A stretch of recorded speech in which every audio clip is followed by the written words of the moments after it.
إنما تعبدون من دون الله أوثانا وتخلقون إفكا إن الذين تعبدون من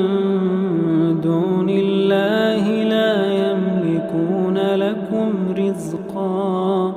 فابتغوا عند الله الرزق واعبدوه واشكروا له إليه ترجعون وإن تكذبوا فقد كذب من قبلكم وما على الرسول إلا البلاغ المبين أولم يروا كيف يبدئ الله الخلق ثم يعيده إن ذلك على الله يسير قل سيروا في الأرض فانظروا كيف بدأ الخلق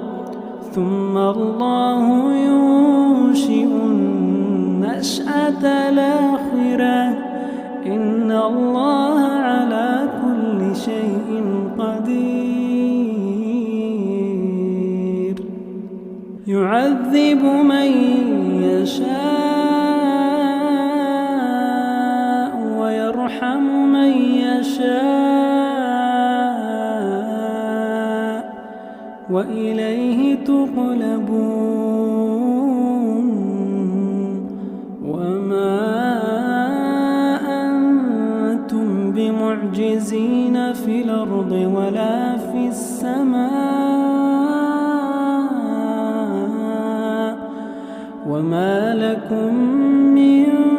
دون الله من ولي ولا نصير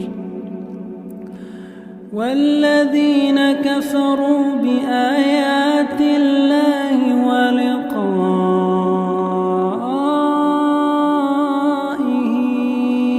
أولئك يئسوا من رحمتي وأولئك